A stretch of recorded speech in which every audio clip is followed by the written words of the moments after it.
Story whispers of Blackwood. The rain didn't just fall, it assaulted the pavement, slapping against the asphalt with a rhythmic, punishing violence that matched the pounding in my chest. I stood on the curb, the handle of my suitcase digging into my palm, the cheap plastic biting into my skin. It was the only physical sensation I could focus on to keep from screaming. My name is Genevieve.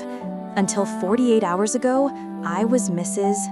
Genevieve Sterling, the wife of a prominent tax attorney, the mistress of a pristine 4-bedroom home in the suburbs, and a woman who thought her life was, if not a fairy tale, at least a well-written biography. Now I was just Genevieve, 45 years old, discarded, replaced. A taxi splashed through a puddle nearby, sending a spray of dirty water onto the hem of my coat, the beige trench coat Sebastian had bought me for our 10th anniversary. I looked down at the stain, watching the dark liquid seep into the fabric, and I didn't even have the energy to wipe it off. It felt fitting. Everything else was ruined. Why should my coat be any different? I closed my eyes, and instantly the scene from 2 days ago replayed in my mind, vivid and nauseating. The way Sebastian had sat across from me at the dinner table, pushing his roasted asparagus around his plate with surgical precision. "Genevieve," he had said, his voice calm, reasonable, the voice he used when explaining a complex deduction to a client. "We need to be pragmatic. The spark, it's been gone for years. You know it, I know it." "I don't know it," I had whispered, my hands trembling as I gripped my wine glass. "I thought we were just comfortable, settled."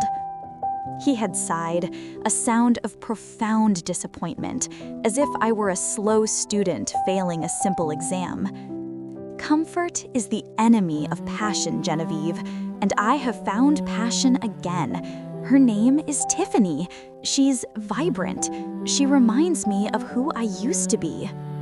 Tiffany, the 24-year-old paralegal with the laugh that sounded like breaking glass. "I need you to move out," he had continued, checking his watch. "By the weekend. The house is in my name, premarital asset. You remember the prenup?" "Of course. I'll give you a stipend to get settled. I'm not a monster." Not a monster, just a man who had erased 20 years of marriage over a plate of cold asparagus. The screech of a bus braking pulled me back to the wet, gray reality. I boarded the bus, dragging my suitcase, my entire life packed into 50 pounds of polyester and memories, and slumped into a seat by the window. I wasn't going to a hotel. I couldn't afford one, not really. The stipend Sebastian had transferred was laughable, barely enough for a deposit on a studio apartment in the city. But I had somewhere else to go, a place I hadn't thought about in decades. A week before Sebastian's bomb dropped, I had received a letter from a solicitor in a remote coastal town called Windermere. My great-aunt Cordelia, a woman I had met exactly 3 times in my childhood, had passed away at 92. Being her only living relative, she had left me her property, Blackwood Cottage. The name sounded romantic. The reality, I feared, would be anything but. The bus ride took 6 hours. We moved from the city's concrete sprawl into the rolling gray hills of the countryside, and finally toward the coast where the sky met the sea in a bruised line of purple and black. When the driver announced Windermere, I was the only one to get off. The town was small, a collection of stone buildings clinging to the edge of a cliff, battered by the Atlantic winds. It was picturesque in a melancholy way, the kind of place where people came to hide or to die. I found a local driver with a rusted pickup truck who agreed to take me up to Blackwood Cottage for $20. "You're Cordelia's kin?" the old man asked, eyeing me in the rearview mirror. His eyes were kind, but surrounded by a map of deep wrinkles. "Yes," I said softly, "I'm her great-niece." He whistled low. Hasn't been anyone up at Blackwood in years. Cordelia was eccentric, kept to herself. The place has good bones, but, well, you'll see. You'll see. The ominous phrase hung in the air between us. We drove up a winding, overgrown gravel road. Trees with gnarled branches reached out like skeletal fingers, scraping against the roof of the truck. The woods here were dense, ancient, and silent. "Here we are," the driver said, stopping in front of a wrought iron gate that was hanging off its hinges. I stepped out. The rain had stopped, replaced by a thick, clinging mist. I looked up at my inheritance. It wasn't a cottage. It was a sprawling, Victorian monstrosity of dark stone and peeling paint. A turret rose on the left side, its windows boarded up like blind eyes. The porch sagged dangerously in the middle. Ivy had consumed nearly half of the facade, choking the life out of the brickwork. It looked abandoned, haunted, and utterly defeated, just like me. "Good luck, ma'am," the driver said, unloading my suitcase. He sounded like he was apologizing. As the taillights of the truck faded into the mist, I stood alone in the silence. The wind howled through the trees, a mournful sound that chilled me to the bone. I walked up the creaking steps, the wood groaning in protest under my boots. I fumbled with the heavy iron key the solicitor had mailed me. It was cold and rusted. For a moment, I panicked, thinking it wouldn't turn, that the house was rejecting me just as Sebastian had. But with a sharp clank, the lock disengaged. I pushed the door open. The smell hit me first, a mixture of old paper, lavender, damp wood, and dust. Thick, suffocating dust. I coughed, waving my hand in front of my face. The hallway was dark, illuminated only by the gray light filtering through the dirty fan light above the door. Furniture was draped in white sheets, looking like ghosts frozen in time. Cobwebs draped from the chandelier like lace curtains. "Hello?" I called out. My voice cracked, sounding small and terrified in the vast, empty space. Silence answered me. I walked further in, my footsteps echoing on the hardwood floor. I found the kitchen. It was archaic, a cast-iron stove, a porcelain sink stained yellow with age, and cupboards that hung crookedly. I tried the tap. A brown sludge sputtered out, then nothing. No water.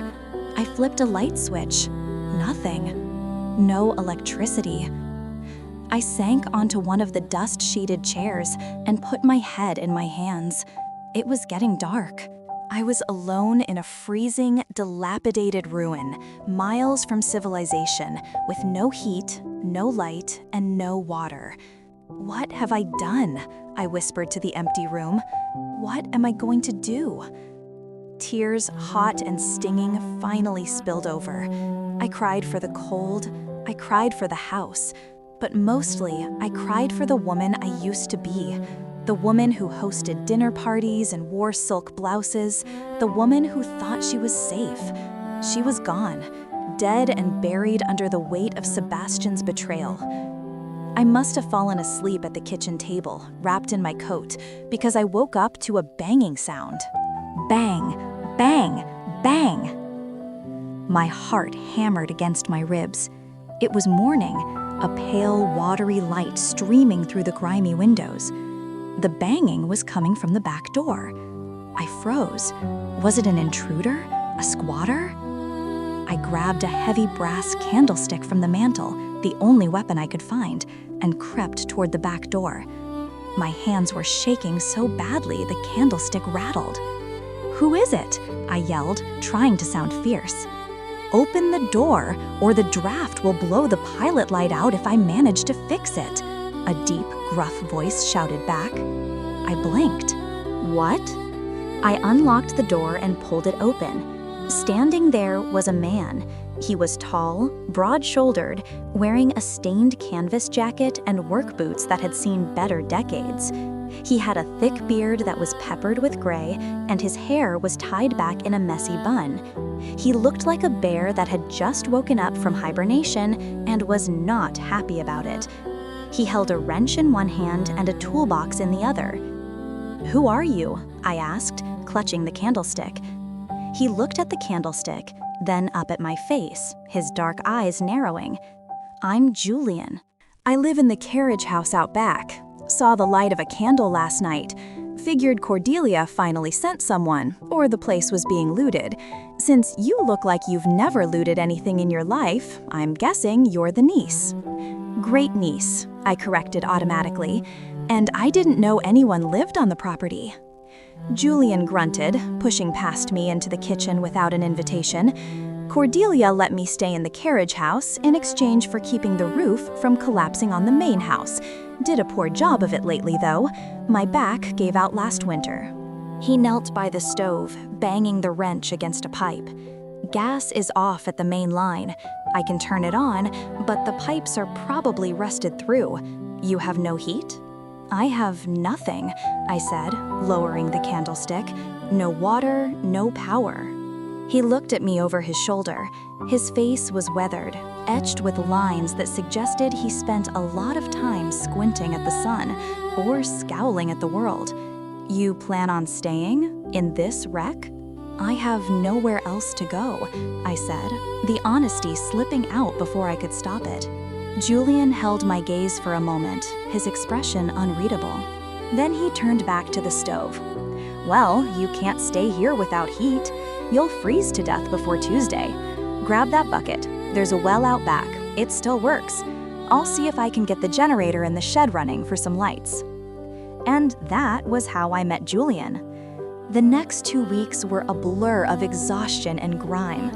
I, Genevieve Sterling, who used to hire a cleaning service twice a week, was now scrubbing floors on my hands and knees until my knuckles bled. Julian was a man of few words. He was grumpy, cynical, and often rude, but he was also a godsend. He fixed the generator. He patched the worst leak in the roof. He showed me how to prime the water pump. We fell into a strange rhythm. I would wake up, boil water on the camping stove Julian lent me, and start cleaning. He would appear around 10, do some heavy lifting or repair work, eat the sandwich I made him in silence, and then disappear back to his carriage house. One rainy afternoon, about 3 weeks after I arrived, we were in the library. It was the one room we had managed to make somewhat habitable. I had uncovered the furniture, beautiful dark mahogany bookcases filled with thousands of books, and Julian had got the fireplace working. I was sorting through a box of papers I found in a desk drawer, while Julian was fixing the window latch. "Why are you really here, Genevieve?" he asked suddenly. He didn't look at me. I paused, a bundle of yellowed letters in my hand. "I told you, I inherited the place." "People inherit places and sell them," he said, turning the screw with force. "They don't come out here in designer coats that cost more than my truck and scrub floors until they pass out. You're running from something." I looked at the fire. The warmth was the only comfort I had felt in days. "My husband," I said, my voice hollow. "He traded me in for a newer model. He took the house, the friends, the life. I signed the papers because I just wanted to get away. I didn't fight. I just ran." Julian stopped working. He wiped his grease-stained hands on a rag. "You didn't fight? What was the point?" I asked bitterly. "He didn't love me anymore. You can't litigate love back into existence." "No," Julian said, his voice dropping an octave, "but you can litigate for your dignity. You ran away to hide." "And what about you?" I shot back, defensive now. "You're living in a shed behind a rotting mansion in the middle of nowhere. You're hiding too." Julian's face darkened. A shadow passed over his eyes, deep and painful. "I'm not hiding, Genevieve. I'm serving a sentence." He didn't explain, and he walked out into the rain, leaving me alone with the crackling fire and my questions. The next day, the real trouble began.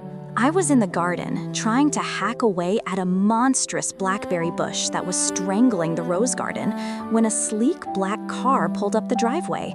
It looked like a shark swimming through the mist.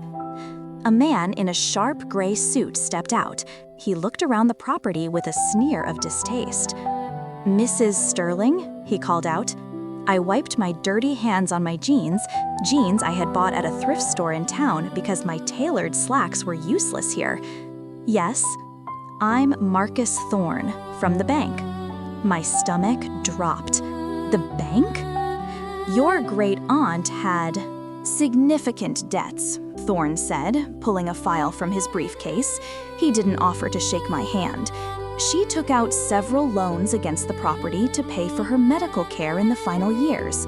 The house is leveraged to the hilt." I felt the blood drain from my face. "What?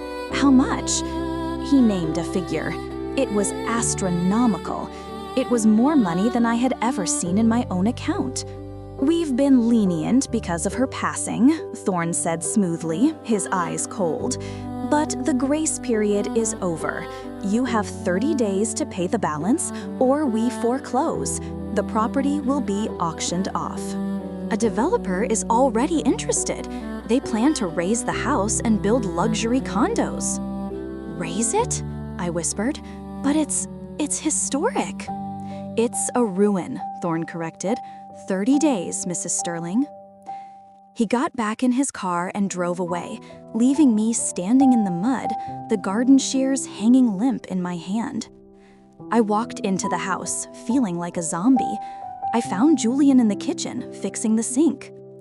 "They're going to take it," I said, my voice trembling. "The bank. Aunt Cordelia owed a fortune." Julian froze. He slowly stood up. "How much?" I told him. He swore, a harsh, guttural sound. "Thorne, I know him. He's been circling this place like a vulture for years." "I have to leave," I said, panic rising in my throat. "I have to pack. I can't pay that. I have nothing, Julian. I'm 45, unemployed, and homeless." "Stop it," Julian snapped. He grabbed my shoulders. His grip was strong, grounding. "Stop panic spiraling. Look at me." I looked up into his eyes. They were dark brown, flecked with gold, and for the first time, they weren't guarded. They were fierce. "We aren't giving up," he said firmly. "This house, it has secrets." Cordelia was eccentric, yes, but she wasn't stupid. She wouldn't have left you a burden without a solution. She loved this house more than anything. "She was senile," I cried. "She probably forgot about the loans." "No," Julian said. "She told me once. She said, if the wolves ever come to the door, tell Genevieve to look where the heart beats." "What does that even mean? That's a riddle, Julian. I need money, not riddles." "Think, Genevieve," he urged, shaking me slightly. "Where the heart beats. What is the heart of this house?" "The kitchen?" I guessed. "No, too literal." "The bedroom?" "No."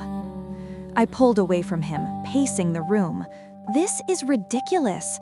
I'm looking for a hidden treasure based on the ramblings of a 90-year-old woman? "Do you have a better plan?" Julian asked quietly. I didn't. For the next week, we tore the house apart. We checked under floorboards, we tapped on walls looking for hollow spaces, we searched the attic until we were covered in soot. Nothing, just dust, moths, and old clothes. The deadline was looming. 5 days left. I had started packing my suitcase again. The despair was heavier this time because I had started to love the house. I had started to love the mornings with the mist rolling off the ocean. I had started to love the quiet evenings by the fire. I had started to rely on Julian. On the 4th night before the deadline, a storm hit. It was a massive gale, shaking the old house to its foundations. The wind screamed like a banshee. I was in the library, huddled under a blanket, staring at the fireplace. The fire was roaring, the only source of light, as the power had gone out again. Where the heart beats. I looked at the fireplace. The mantel was a massive slab of carved oak. Above it hung a portrait of Cordelia when she was young. She was beautiful, standing in a garden, holding a single red rose. I stared at the portrait. I had looked at it 1,000 times, but tonight, in the flickering firelight, something caught my eye. The necklace she was wearing in the painting. It was a locket, a heart-shaped locket. "Where the heart beats," I whispered. I stood up and walked to the painting. It was heavy, framed in gilded wood. I tried to lift it, but it was stuck. "Julian!" I screamed. "Julian, come here!" He ran in from the hallway, a flashlight in his hand. "What, is the roof leaking?" "Help me take this down," I commanded, pointing at the portrait.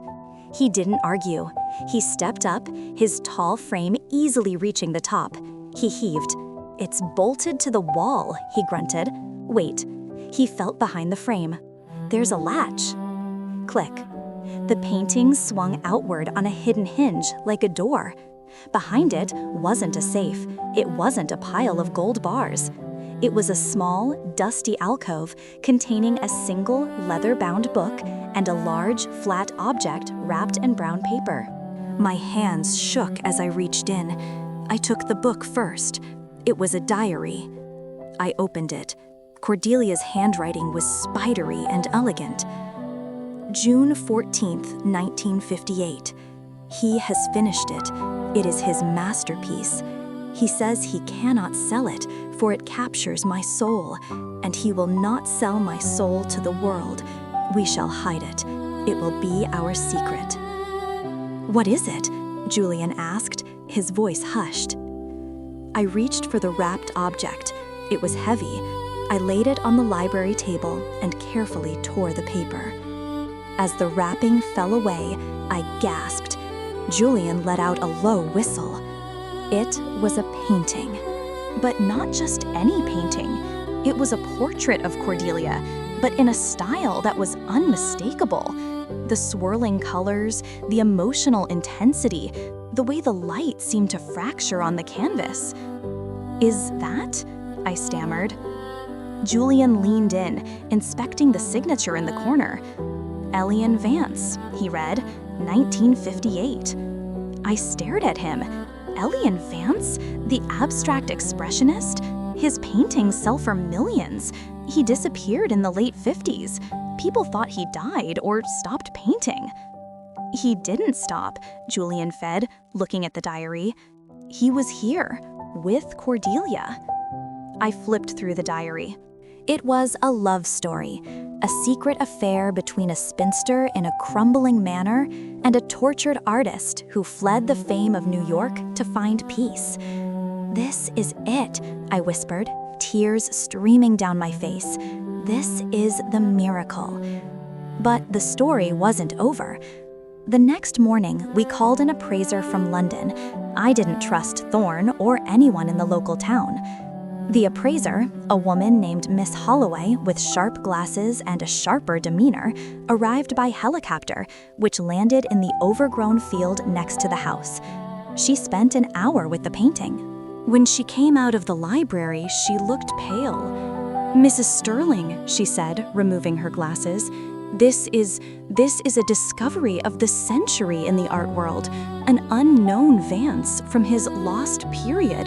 The provenance is impeccable thanks to the diary."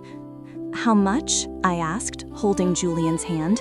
I hadn't realized I was holding it until that moment, but I didn't let go. "Conservatively," she said, "at auction, £4 million, likely much more." I nearly fainted. Julian caught me, his arm wrapping around my waist. We paid the bank. I marched into Thorne's office 3 days later, looking like a wreck in my muddy boots and thrift store coat, and slapped a cashier's check on his mahogany desk. "The debt is settled," I said, my voice ringing with a power I hadn't felt in years. "And Mr. Thorne, If you ever set foot on my property again, I'll have you arrested for trespassing." The look on his face was worth every second of fear I had endured. But money fixes problems, not hearts. With the house saved, I had a decision to make. I was rich now. I could sell the house, take the millions, and move back to the city. I could buy a penthouse. I could show Sebastian exactly what he had lost. I sat on the porch steps one evening, watching the sunset over the ocean. The air was crisp, smelling of salt and pine. The house was still a wreck, but it was my wreck. Julian came out of the carriage house. He had shaved his beard, leaving just a scruff. He looked younger, handsome, in a rugged, intense way.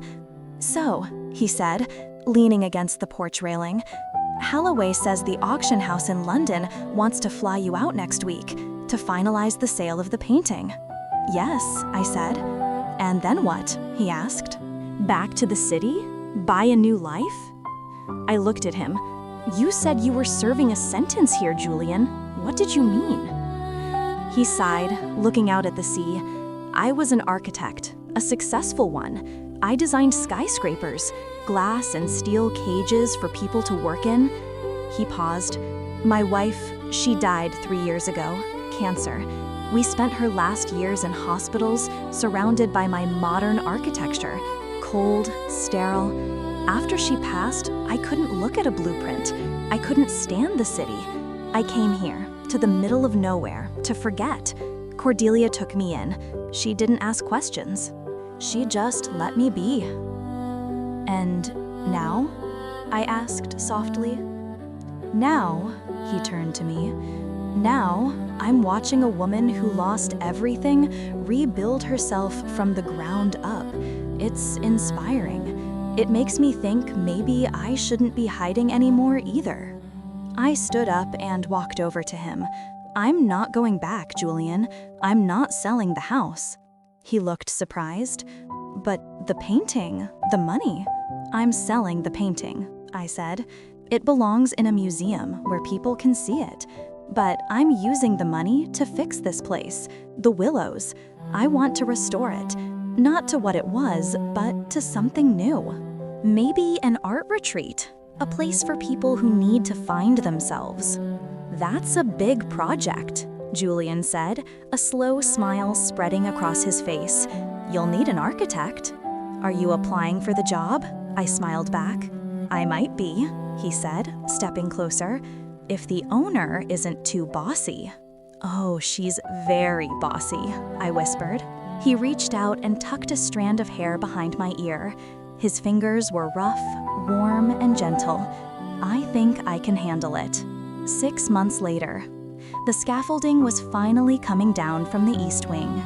The house looked magnificent. The stone cleaned, the windows replaced, the ivy trimmed back to a manageable, romantic level. I was in the garden planting hydrangeas when my phone rang. It was a number I had deleted but would never forget. "Hello, Sebastian," I answered, wiping dirt from my cheek. "Genevieve." His voice was smooth, but I could hear the tension. I read about the auction. 7 million? My God, Jen, that's incredible." "It is," I said coolly. "Listen," he said, his tone shifting to that persuasive lawyer cadence. "I've been thinking. We rushed things. Tiffany, she's young. She doesn't understand me like you do. We have history, Jen, 20 years. Maybe we could meet, talk about a reconciliation?"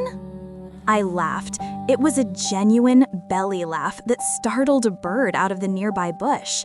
"Sebastian," I said, still smiling, "do you remember the asparagus?" "The what?" "The asparagus. The night you left me. You cared more about your cold dinner than my heart." "Jen, come on. Don't be petty. I made a mistake." "Yes, you did," I said, "but I didn't. You did me the greatest favor of my life, Sebastian. You set me free.